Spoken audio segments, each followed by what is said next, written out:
Hmm.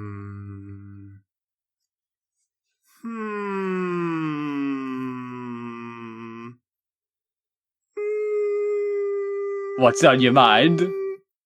Smash. I don't know about that. Maybe on a good day, maybe a smash, but.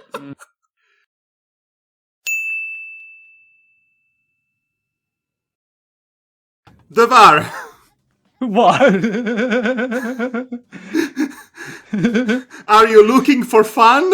Yes? No, you have to repeat the entire sentence. Yes? Devar, are you looking for fun? No, you have to answer fully. Yes, I am looking for fun. Okay. We practice this. Yes, I am looking for fun. We practice this. Okay, I'll fix this in post, don't worry. Second line, have you got the heebie-jeebies? Yes, I do have the heebie-jeebies. Welcome to the MADPlay show!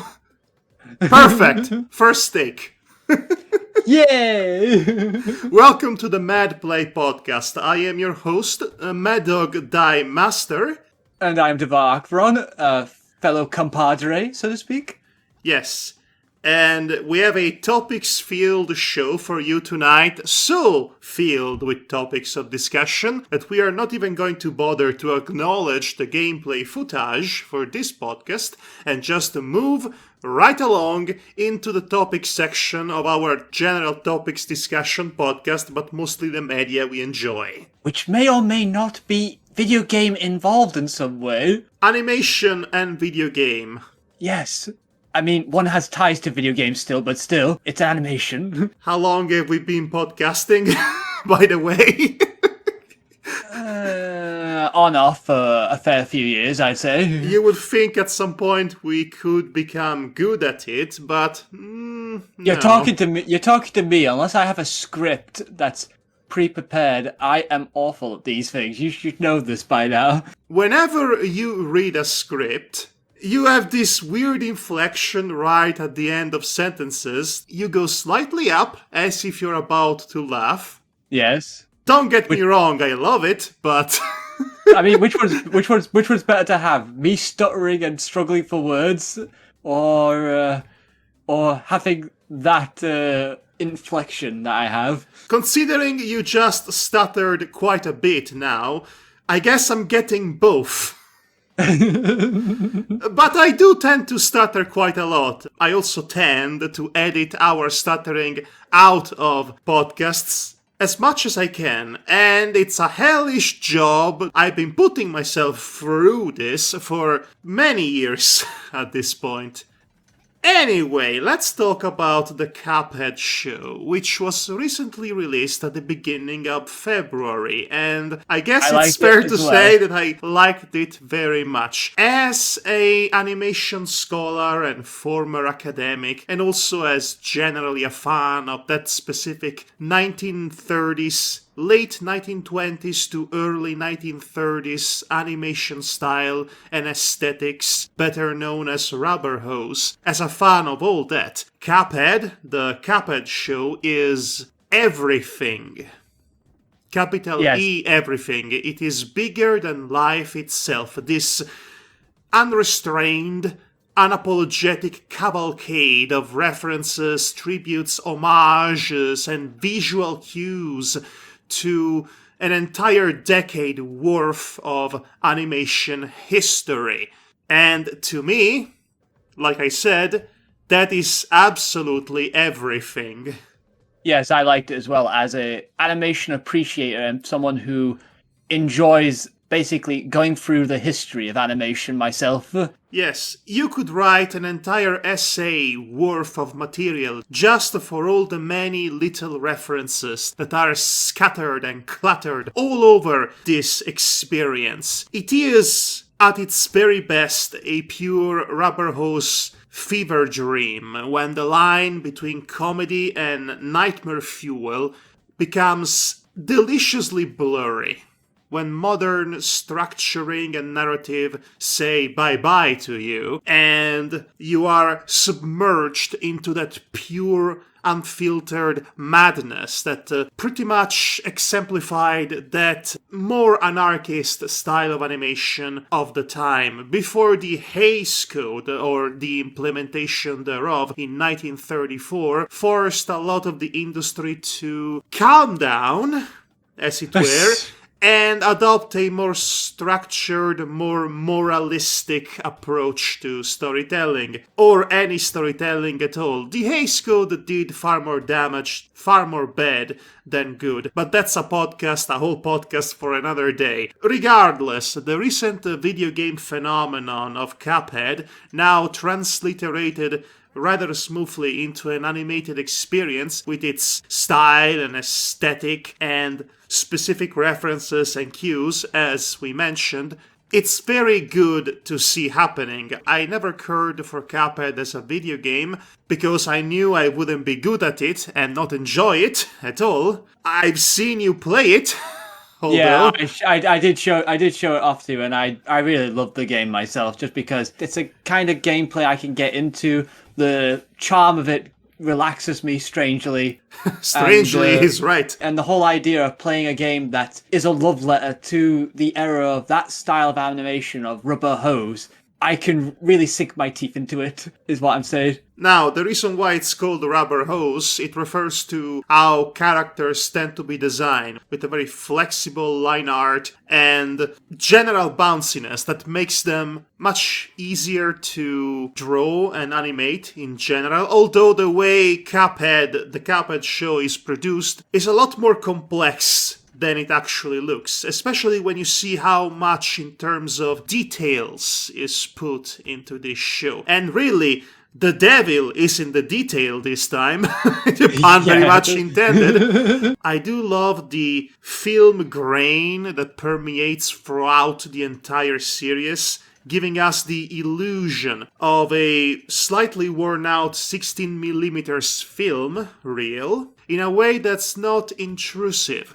You could literally see the love and homage to a lot of the 1930s era of animation.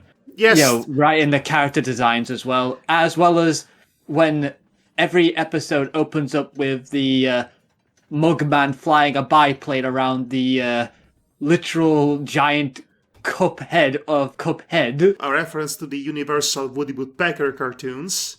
And other design choices like some of the sentient characters that are say that telephone that basically... Yes! The living telephone is from the Mickey Mouse cartoon Through the Mirror. I was thinking of that one exactly. The one in which Mickey Mouse fights a bunch of living cards. That was supposed to be at the time a reference to Alice Through the Mirror, the unappreciated sequel to Alice in Wonderland, which was sort of smooshed together in the Disney adaptation from the 1950s with Alice in Wonderland.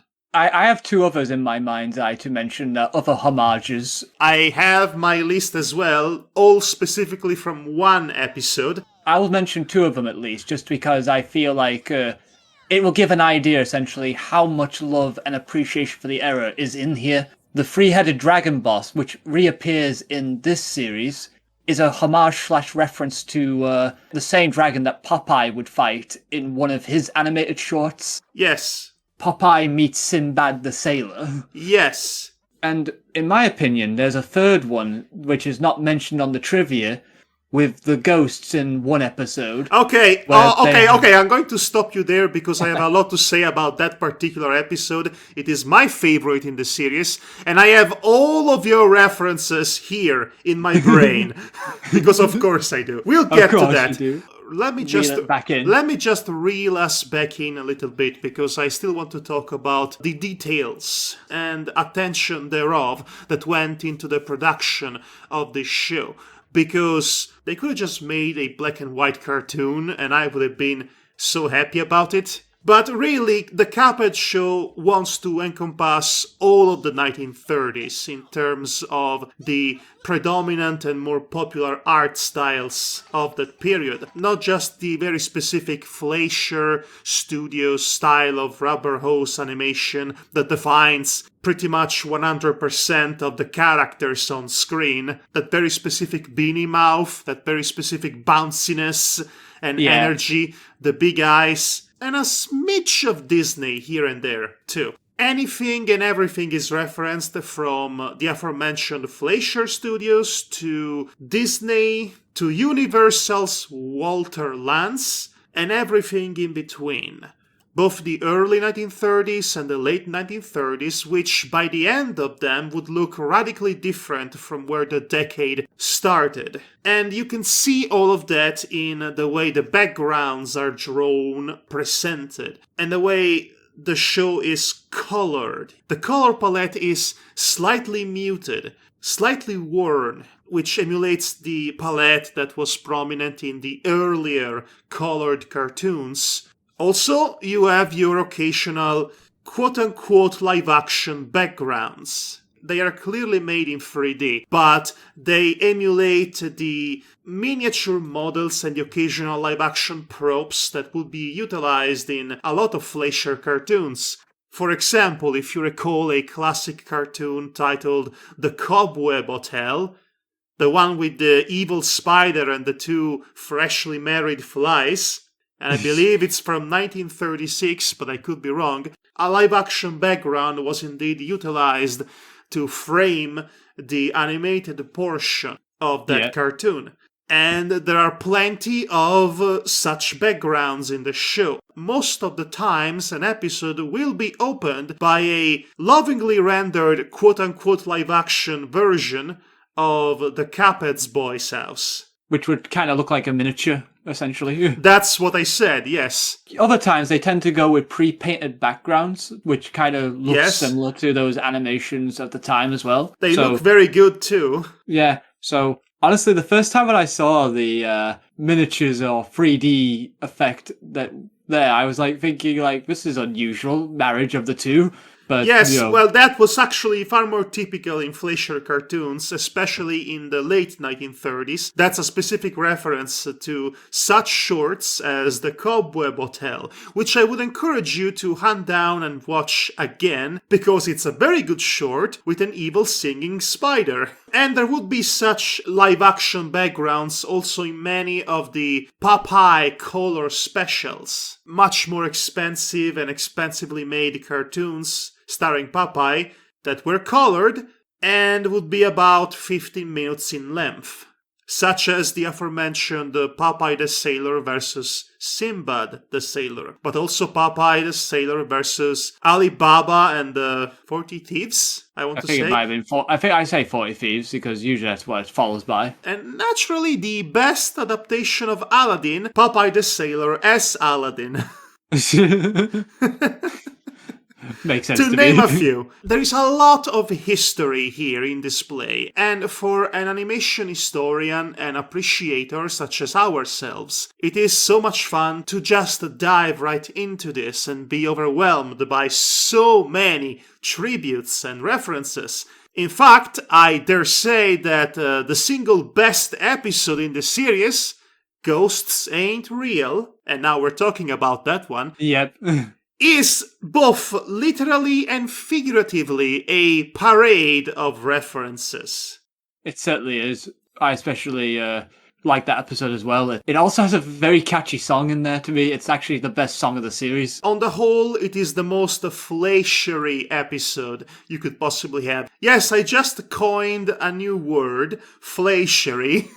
Fleischery, yes. Yes, it is the most Fleischery episode as a whole, but the obvious Swing You Sinners reference isn't just the only reference in it. There are plenty more. The premise of it is that Catboy and Magman are taking a shortcut to go back home, passing through the graveyard at night. And there are ghosts, and the ghosts torment them, and it turns into a haunting, scary, devilish, jazzy musical number. Once again, a literal and figurative parade of references. And here are the references. The ones I've spotted, mind you, in chronological order. Of course, there's the Skeleton Dance from 1929, Disney. That is a very obvious one. Very definitely. obvious one. There's Swing You Sinners, 1930, starring Bimbo, the dog, the one in which he gets persecuted by musical ghosts and dragged to hell.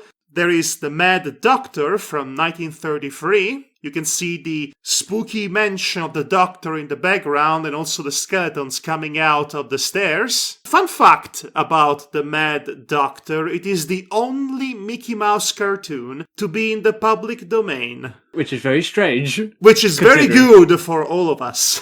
Yes, well, it happens. For example, every propaganda cartoon from the 1940s is automatically public domain, even the Disney ones. Oh yeah, because, the government technically owned them for historical purposes. And of course there's The Lonesome Ghosts from 1937, the one in which Mickey Mouse, Donald Duck, and Goofy deal with 3 pesky ghosts. Those 3 ghosts in this episode are very much inspired from the ghosts in The Lonesome Ghosts, and there is a very specific sequence that is taken from that episode. Specifically, again, when they come out of the door playing instruments.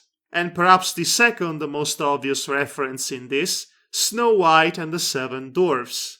When Snow White gets herself lost in the evil, spooky-looking forest, you could honestly do a comparison side by side with many of the scenes in this cartoon to the originals that they are referencing. And people will absolutely do that, much like they have done that for the video game. I like, first of all, that level of dedication, and I like that many people get to relearn about the history of animation. Both the good and the bad bits that inevitably come with it. We could talk about the quote-unquote art form of blackface minstrelsy found a home in cartoons. Ooh, yeah. Eesh. But let's not do that now, we're having fun. Yes, we're having too much fun here. The point is that it's irresponsible to pick and choose what to preserve from history. You have to be aware that social and socio-political institutions that govern us have originated from a place of class differentiation and racism and all the jolly old stuff. And inevitably, any form of art or any industry that's born under those social and political circumstances will reflect society itself. The time period and society itself. It's pretty much like a time capsule, essentially. It's not necessarily just a time capsule so much as it is a fundamental building block for both the art form and the industry as a whole. You might have noticed that very rubber-hosey, flexible style of animation has become more popular in the last decade, and I'm not just talking about specifically how Cuphead looks. I'm talking about very simplified designs for characters in cartoons with spaghetti limbs and beanie smiles. That was actually going to be another talking point I was actually going to bring up, because it's actually quite amazing in the last fair few years, like last decade or 5 years, depending on how long it's been going on for, that the Rubberhose animation is basically coming back in style, so to speak, with even musical artists basically doing animated music videos to reference the era. I would say that the most popular aesthetic or artistic direction in Western cartoons is somewhere in between anime and Rubberhose. Yeah. Which honestly makes too much sense considering how Japanese animation took a lot of inspiration from Western animation that was available at the time, which means mostly Rubberhose and 1940s and so on. Yeah, because the reason I kind of bring this up is because there was a time in the 90s when Felix the Cat came back into, I would say prominence, but... Yes, prominence is a strong word. But prominence is a very overstated word in the fact that Twisted Tales of Felix the Cat tried to essentially bring back the Rubberhose and the zany animation, in a wacky way, sort of thing. It was a bit ahead of its time, considering what style was popular in the 90s. It was the period of the resurgence of the golden age of Yeah. animation in between the 1940s and the 50s, and Felix tried to emulate the sort of messy, messed up, abrasive, chaotic, anarchist nature of very early on Rubberhose cartoons, which is why, if you try to watch it again today with modern eyes, it's almost unwatchable, if I have to be honest. I cannot stomach it. It is, honestly. It was probably not the best way to bring that sort of style back, especially But I during... appreciate the ambition, and I would I love to see something similar today. Oh wait, we have Cuphead now. Yeah, I appreciate it as well, but it's like, it's kind of amazing. During the 90s, everyone was like thinking like, it's old and uncool now, sort of thing, because it's old and no one appreciates that. It is. But now it's like made a resurgence in modern times, which kind of goes to show that things can crop back up, essentially, appreciated even by young people of a generation. I would say that going back to the Twisted Tales of Felix, first of all, it is the best use of Felix in 50 years at that point. But second of all, the idea was there, the energy was there. What was not there were the modern animation techniques that could properly recreate and emulate that style. It's ironic because only now we have the proper animation technology to convincingly re-emulate that very old, primitive style. And the Twisted Tales of Felix tried to feel like a Rubberhose, but it did not quite have the savoir-faire, let's put it like that, to pull it off. Yeah.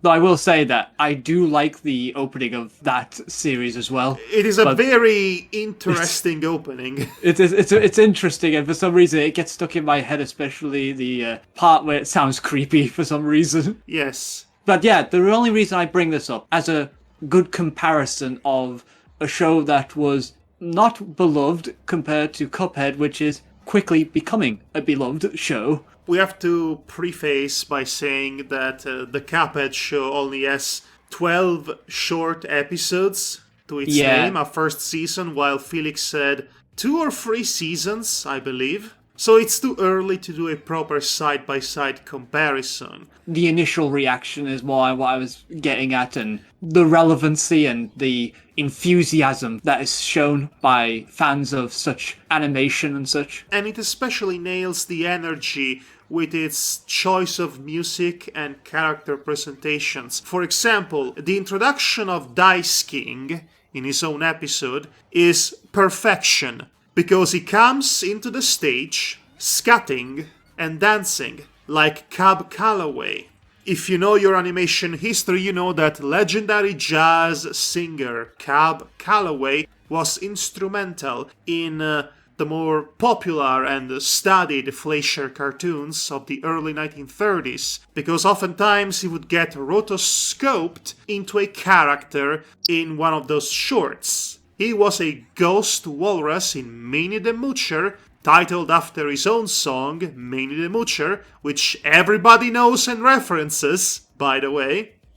Mostly because of the Blues Brothers, admittedly. Yeah. That was Calloway, by the way. Heidi, Heidi, Heidi, ho! Ho. Yes, and that was Minnie the Moocher. And he did that in the Minnie the Moocher cartoon, starring Betty Boop and Bimbo. That's so good. I love to say that out loud, honestly. He was also the old man on the mountain in Old Man on the Mountain. He was also singing Coco the Clown in the Betty Boop Snow White adaptation.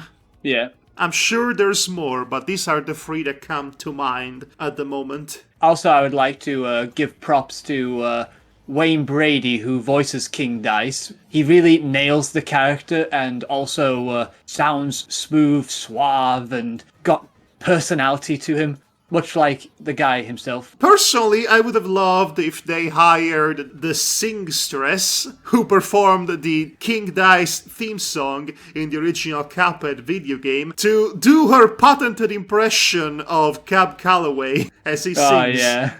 That would have been nice. I cannot do it. Mr. King Dice. Neither of us can do it, obviously. We are white boys, of course we cannot do it.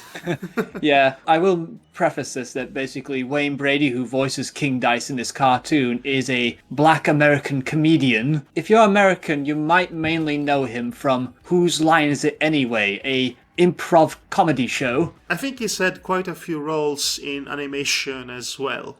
This isn't his first rodeo. I do not have his acting list up right now, so I cannot say from the top of my head. I just know him mainly from his comedy work, improv shows that he's been a part of. He can be funny at, in a good At intervals? Yes, at intervals. Okay, fair enough. I say that, but anyway.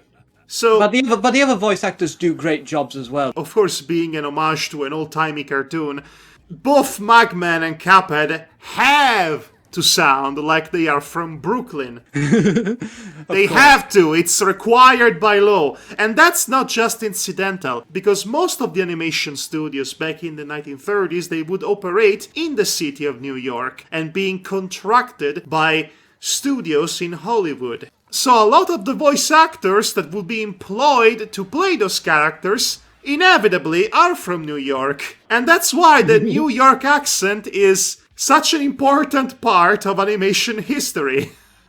I will also say that I really like the devil in this show as well, especially the voice acting.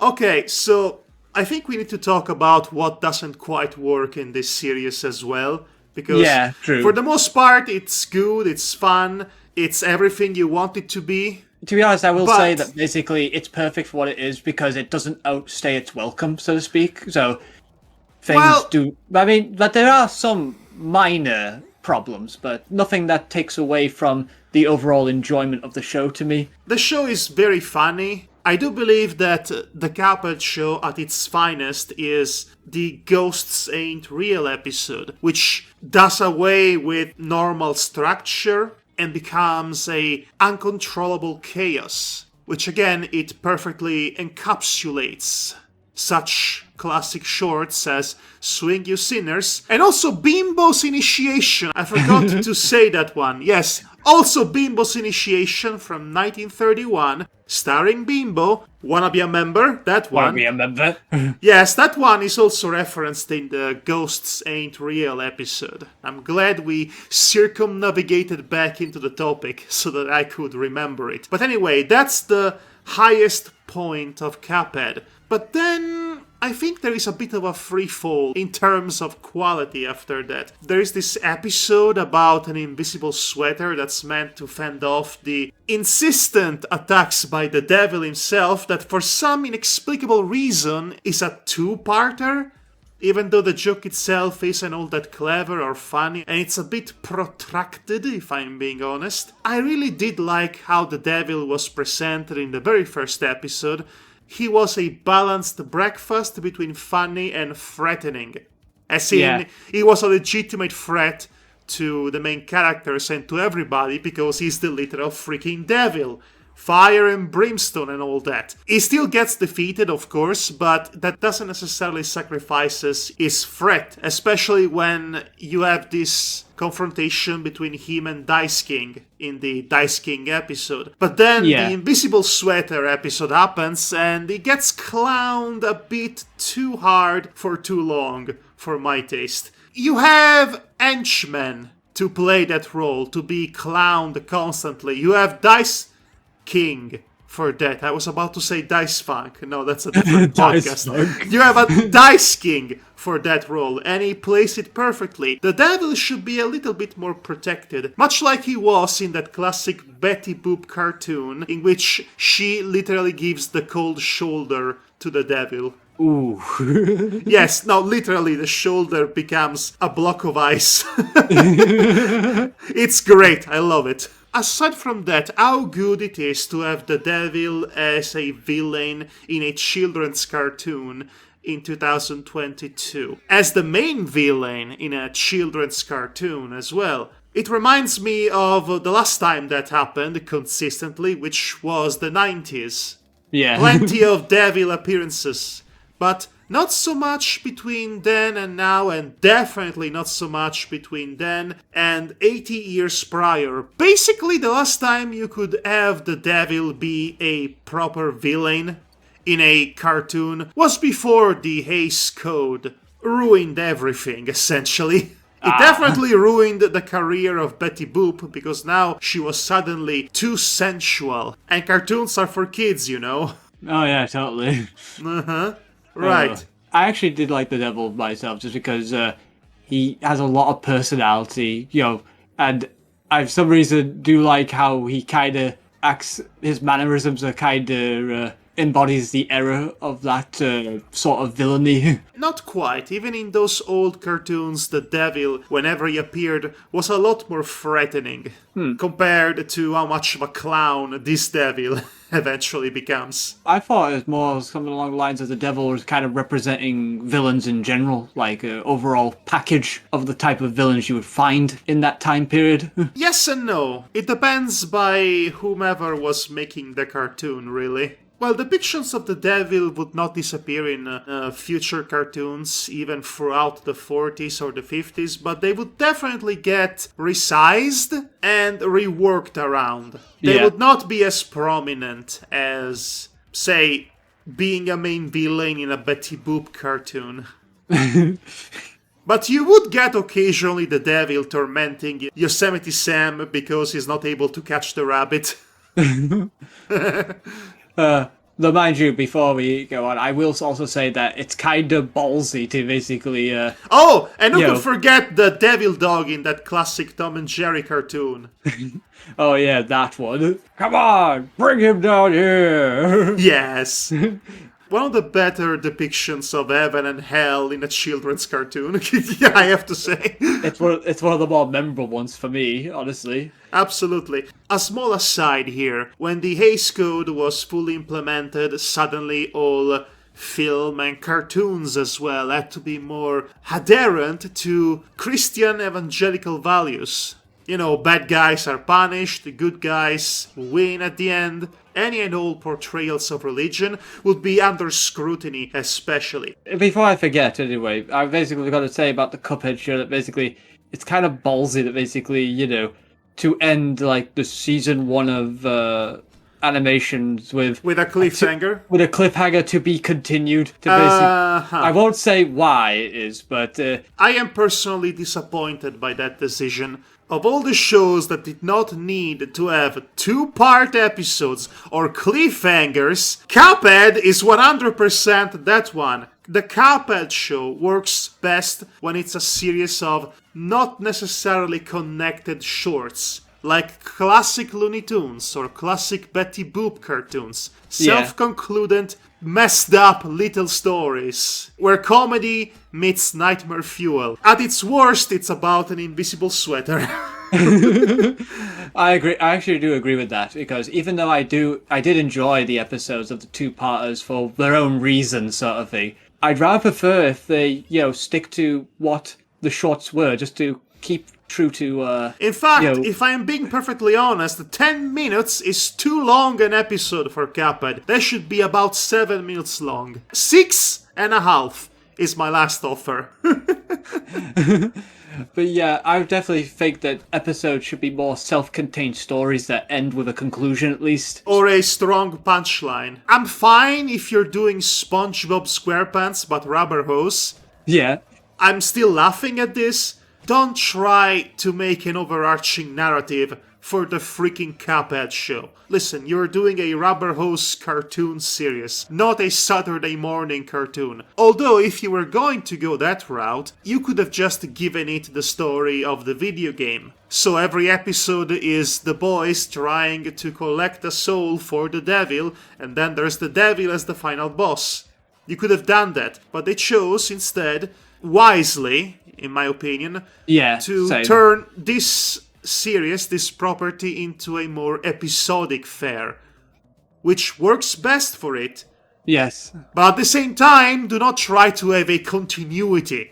Please, I beg of you. I don't care for it. But yeah, that's the overall thoughts I have on Cuphead, really. Just, it's a really lovely show, sort of thing, with things to get really bogged down into enjoying animation-wise, especially to appreciate references to other animations, and also, it's a good laugh, essentially. I would say it's a solid 4 dancing skeletons out of 5.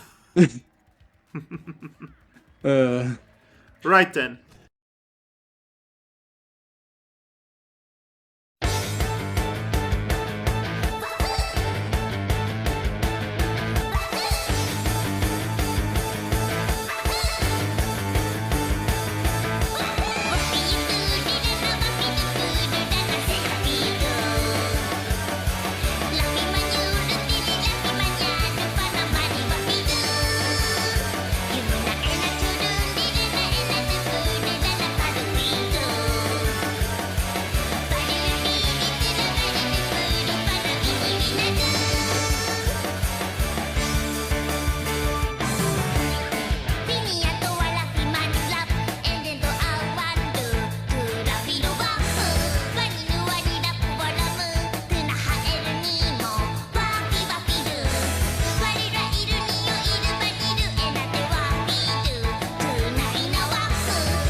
So let's move on to other topics for tonight.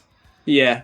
As you know, or Yeah. as you should know, I have never heard about the Nintendo Direct. Or meaningless hype surrounding new releases. Oh look, it's the umpteenth installment of this popular video game IP. Buy it so you fatten up the coffers of the capitalists, pigs and all that. Oh, who cares? Oh look, this indie game looks interesting, maybe I'll give it a look. And I am mildly interested at best. Yeah, kind of similar to me being mildly interested in Hold on. Triangle. Hold on, I'm not done. I'm getting to a point. Okay. I'm building towards a point. This latest Nintendo Direct, though, the one that happened in the month of February, and I'm not going to tell you how long ago it happened because I don't want to date this podcast too much. This latest Nintendo Direct, well, might have been the best one ever because it announced the Klonoa is coming back! So, when I heard the news that Namco Bandai was finally re-releasing not just the original Klonoa Door to Phantom Isle, but the much more elusive sequel, Klonoa 2, Lunatia's Veil, as a whole package for the Switch, I exploded on Twitter. I saw. I know you saw, because it's all in capital letters. Screaming for 2 hours. I jumped out of my seat. I did a little dance around the room. I never do that. It was the kind of unbridled joy that I almost never experience. And it was refreshing. I couldn't be happier, honestly. It is so good to finally see my fluffy boy back. I love him so much. I love his game so much. You know I do. You could say Namco let the cat out of the bag, finally. The cat rabbit. The cabot. Do you remember when we recorded that episode with the footage for that free-to-play Flash Klonoa game that was made to advertise the Wii remake? I believe so, yes. Yes, talked briefly about the games and the original games and what they meant to me, and I told you I did not want to see any more sequels or new games in the series. I just wanted to see the 2 original games re-released and experience them all over again anew. Yeah. With everyone else and hopefully a fresh new fan base. Because I also told you that those 2 games put together tell a cohesive and a coherent narrative. A subtextual one, an allegorical one, about trauma, dealing with trauma, and growing up. It is a beautiful, moving series that makes you think about it, even a decade after you experience it the first time, and you keep finding new ways to read it. And to me, it is absolutely the best. It is the moment in which I fully realize the potential, the artistic potential of the medium of videos game. The stories they could tell, how they could tell them, and the surprising use of nuance and subtext to convey certain fundamental themes that might not be obvious to you at a first playthrough. Yeah. How many times I said I love this game now? I said it too many times, but you get the idea. I am excited, I am happy. That's my game of the year preemptively. Yeah. I will say that you can never say you love a game enough, honestly, or series, or whatever that's beloved to you. You can never say it enough. To me, what I'm actually looking forward the most about this game's release is to witness a whole new generation of younger players reacting to the series, reacting to its many well-played twists and turns, but most of all, I want them to see reacting to the King of Sorrow. Because the King of Sorrow, let me tell you, that's...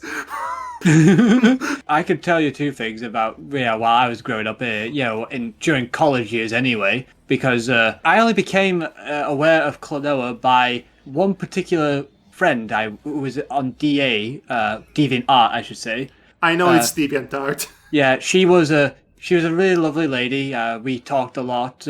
and she was a very big fan of Klonoa. And, Did she spoil the ending to you? No, she didn't actually, thankfully. But she basically, was very big on Klonoa and Gantz. Okay, Devar, it's the two genders, Klonoa and Gantz.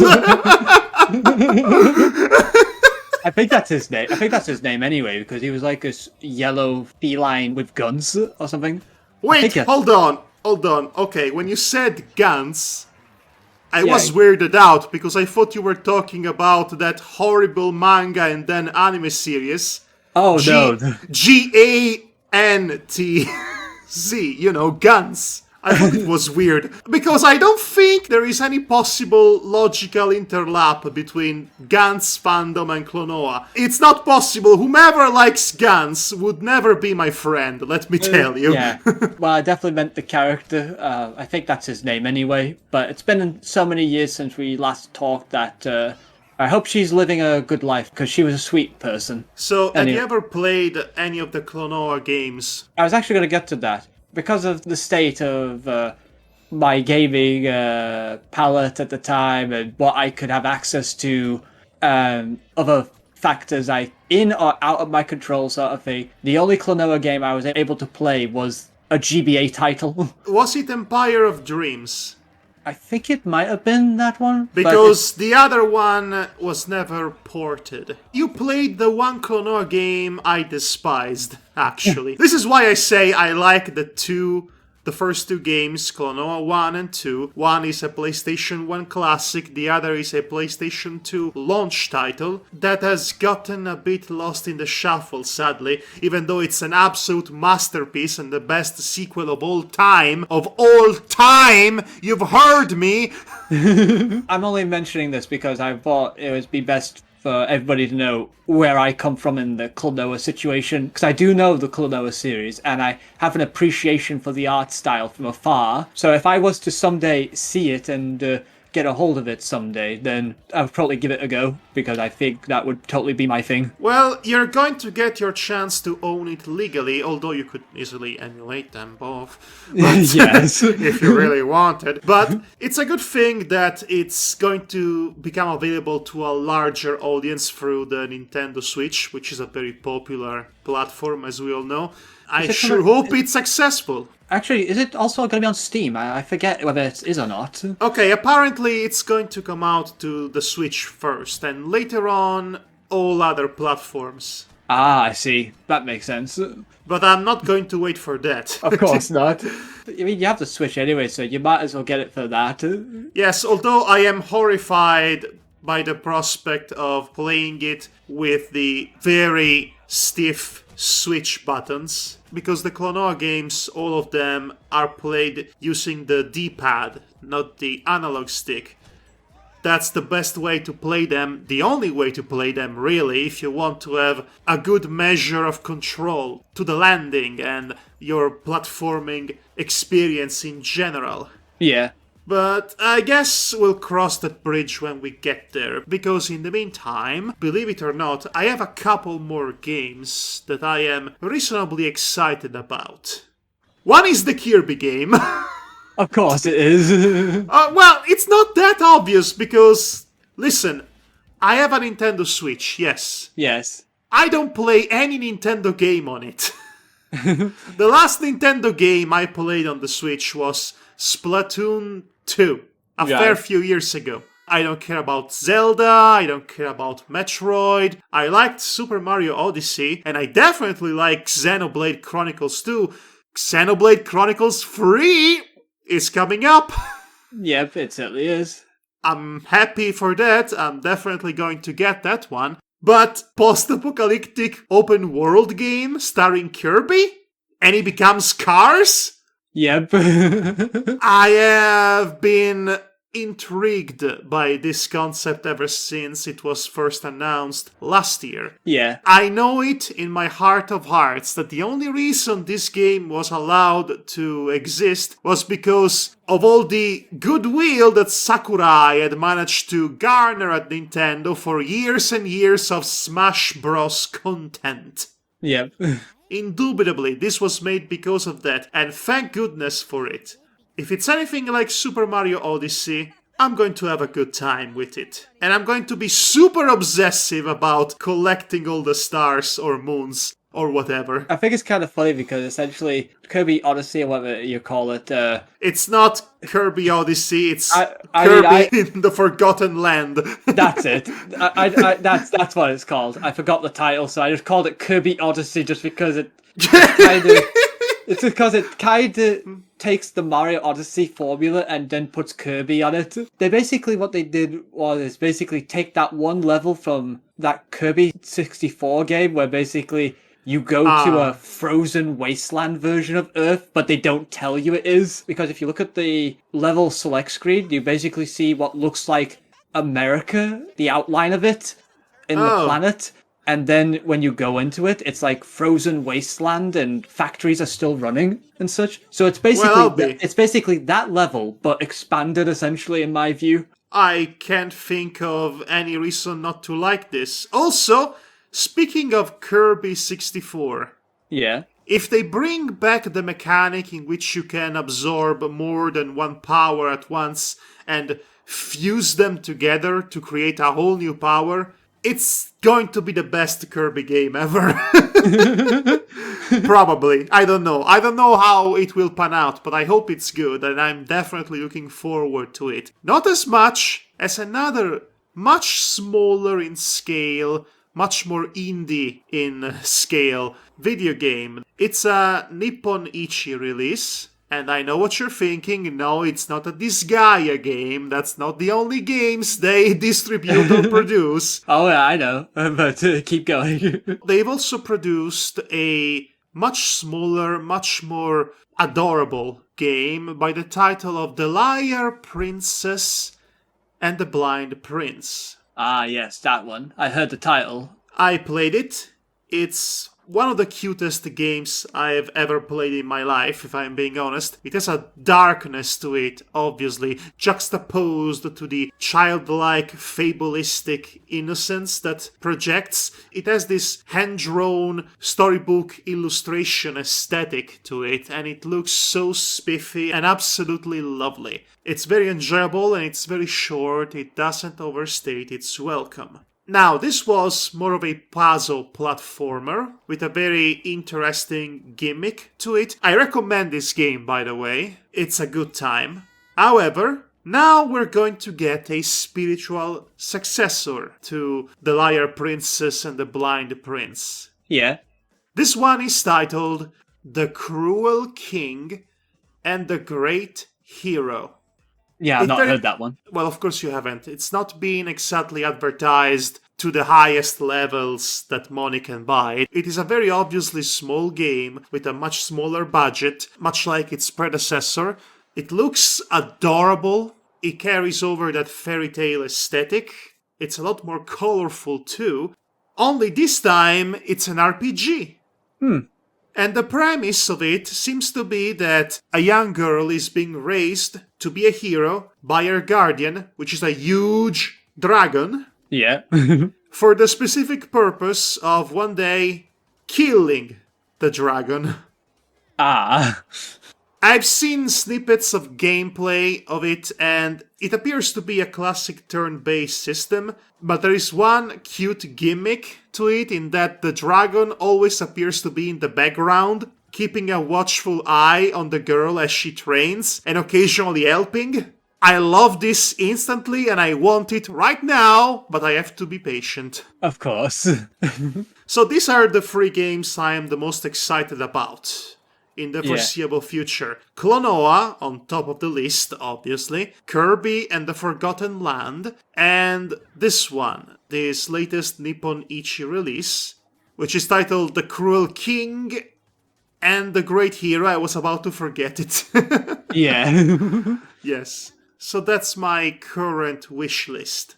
I know for a fact you wanted to say something about a certain other RPG that was getting ported in the Western world. I was going to say, we are getting a literal revival in the form of an RPG title that was highly experimental in the Super Nintendo era.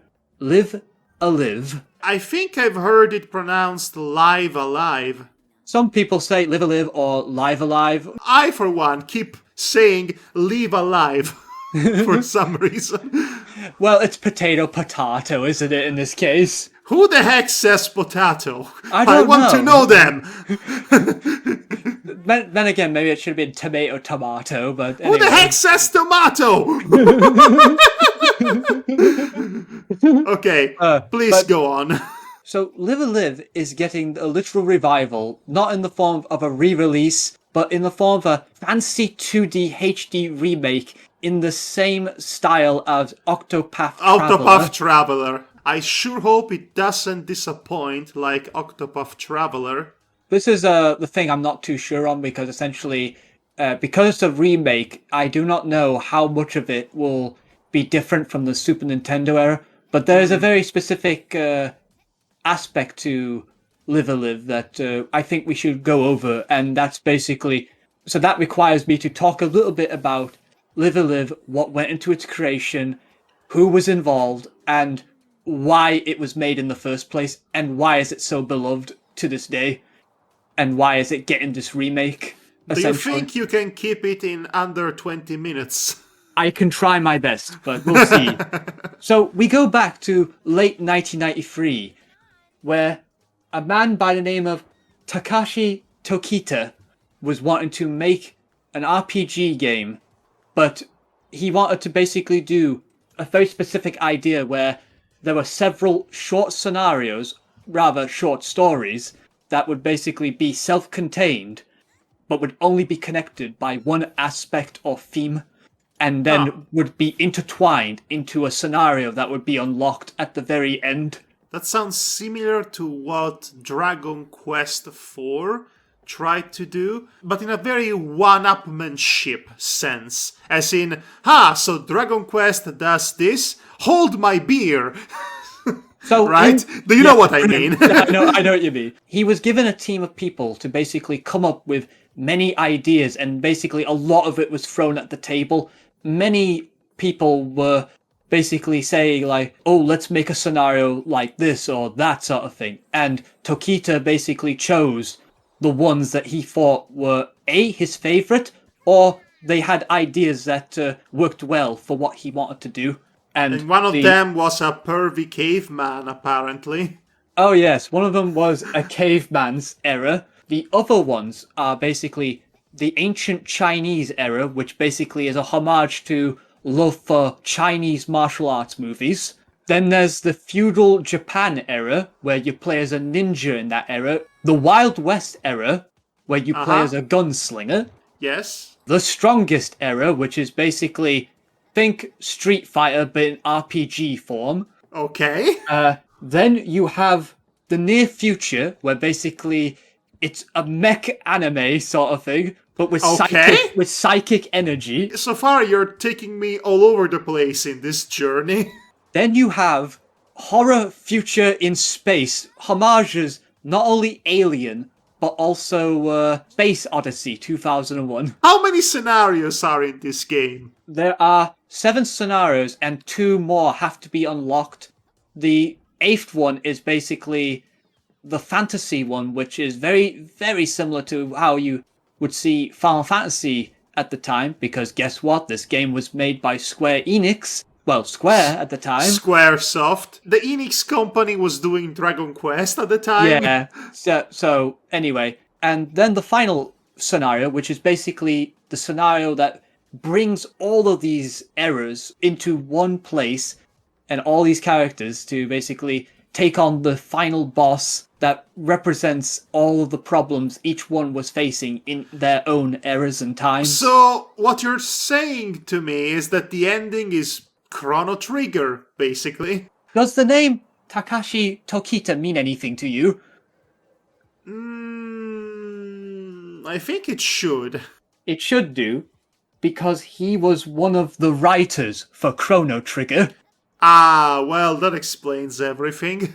Live Alive, he would cite as being not only his first RPG he ever had to direct, but would be the very RPG that would influence his creative outlet, so to speak, and his inspiration for how he would handle RPGs in the future. Which came first, Live a Live or Chrono Trigger? Live a Live came first. Because Oh! Live a Live came out in 1994 in a similar year time frame to Final Fantasy IV. Well, this is interesting.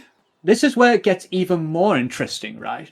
Because typically they would have only one artist do all of the work.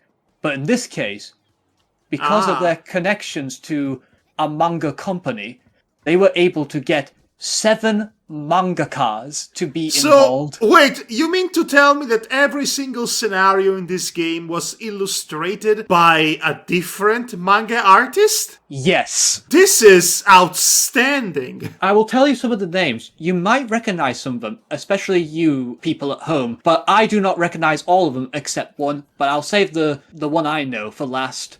Kiyofume Kato, Yoshishida Fujiwara, Yoshinori Kobayashi, Osamu Ishiwata, Yumi Tamura, Ryoji Minagawa, Kazuhiko Shimamoto, and finally, Gosho Oyama. Some of them have been involved in mangas involving mechs or martial arts or other things of their craft, but I'm not exactly manga savvy to know all of them. The last one I mentioned, Gosho Aoyama, is the most prolific because he is the manga author of Detective Conan, which is still going on to this day. It doesn't stop there, the interesting people who worked on this game, you know? Because we also have a Nobuyuki Inoue. He is the guy who would basically go on to direct Mother 3, which was Earthbound's sequel. It's bizarre that they haven't ported Mother 3 yet. I know, right? But here's the final one that I think is the one that I basically connect with most, just because the music in Live a Live is very unique in its own right, and it's very unique in the reason of it was the very first RPG that this musician has ever scored by herself, and one particular piece of music in this game called Megalomania would go on to be called... What? Whoa, Megalomania? Yep, that's what it's called. You substitute one letter in it, it spells Megalovania. Yes, I know. Which I wouldn't be surprised if Toby Fox took it as a reference, you know, because Megalomania is very, very popular around in not only Japan, but with also music appreciators of RPGs, because... I'm going to have to ask you to share a link to listen to this piece of music whenever you have the chance. I will do. This was the first ever work by Yoko Shimomura. Does that name sound familiar to you, Madhog? No. She would go on to score Kingdom Hearts, among many, many other games over her years. Oh, that was her. Yes.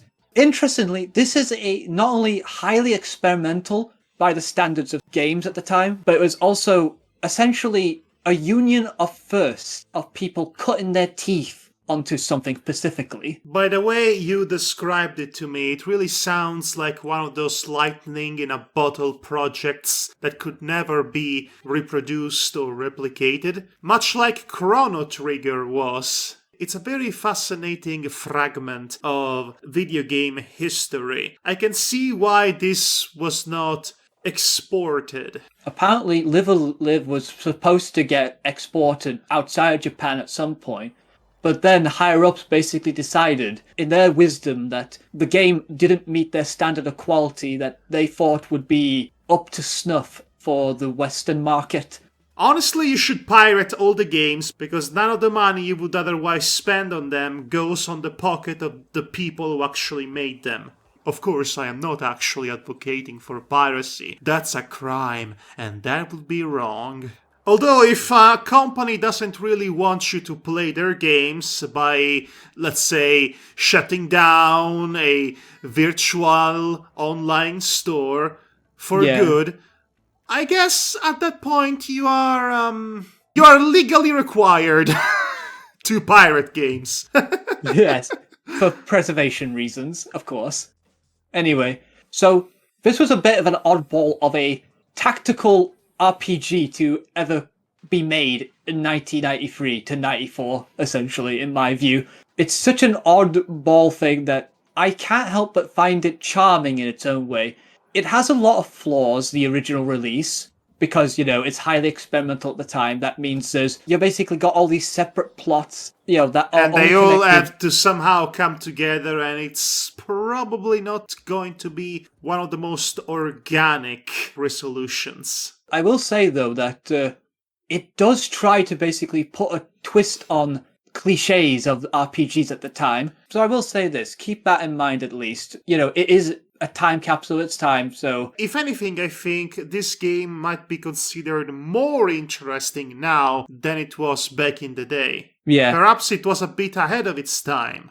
I would highly urge you to either do one of two things. Get the new fancy version when it comes out. What I'm thinking of is that the translation will be a bit more cleaner and much more official. And obviously, they might fix some of the problems that were in the original if it's a full-on remake. And also, you get to enjoy it on modern systems. Or if you're of the emulation persuasion, then there is a group who went by the name of Aeon Genesis, who basically translated the original Japanese release of the Super Nintendo game, or Super Famicom, if you want to be, curious about it. Yes. So you have two options, essentially, there. To be honest, if you're like me, you might want to give both the original and the remake a try, just to see what the differences are, not only between the writing and the script, but also in how it handles the game's story and style. Oh, I forgot to mention, each era actually does have a gameplay gimmick, which... I figured. So, one has crafting, which is the caveman era, I believe. Oh, no! Not crafting! Not crafting! The ancient Chinese martial arts era has choose your students and train whichever one you like the most, and they become your main character later. Oh. The feudal Japan era has stealth sections in it. No. Because you're playing a ninja, essentially. Well, I guess that's accurate to being a shinobi, but still, stealth sections? Yeah. I hate them. I think it's should be given a go, at least. Give it a college try, so to speak. Yes, the old college try. The old college try and get into debt, yes. That is the college try in a nutshell, isn't it? Thanks to our benevolent capitalist overlords. So with that said, I think I've said enough about the game. You said quite a lot, but then again, you were much more concise than when you tried to discuss Dissidia Final Fantasy. Yes, I still remember that. I'm sorry about that. 40 minutes! 40 minutes! I was trying to be, but it failed, okay? Like I said, I'm not good at this sort of things. We've been doing a podcast for how many years again? Exactly. I guess we've come full circle here. Did you see what happened here? Did you see what I did there? We've come full circle with the podcast. And on that high note, thanks for joining us, everybody. I have been Madhog, thy master. And I have been Devar. Where can people find you? Here and here. Maybe. I don't know. I've been kind of radio silent. Or rather, internet silence. Okay, so if you open Google Maps, you might be able to find me waving at you from outside my window if you look at these very specific coordinates, which I'm going to share with you through Morse code, anywhere between now and the 2nd of July during a blue moon. I don't actually have a punchline to that, so let's just... Good night, everybody. Take care. Good night, and see you whenever. So I have this fun little game that we could do. You see, in improv classes, they have this They have this game they do with two people in which one begins a sentence by saying a word and the next one has to quickly say another word and they have to form a sentence by improvising.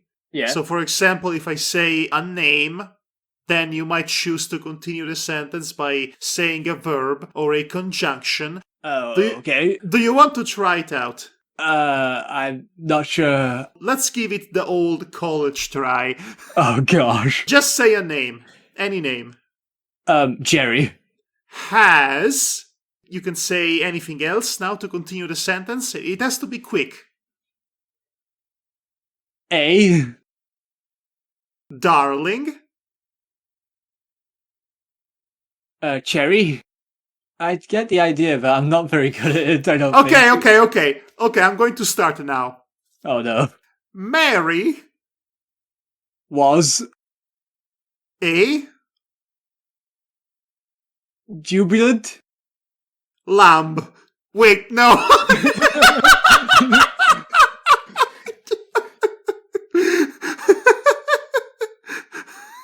Let's keep going. Lamb chop, right. And. Had. A. Grill. Cheese. Fondue. It. Was. Delicious. Let's go faster. Okay. I swear to God. Okay. Josephine. Had. A. Chaplain. Compendium. To. Peruse. Just. In. Case. She. Had. A. Moment. Of. Clarity. And. X. Death.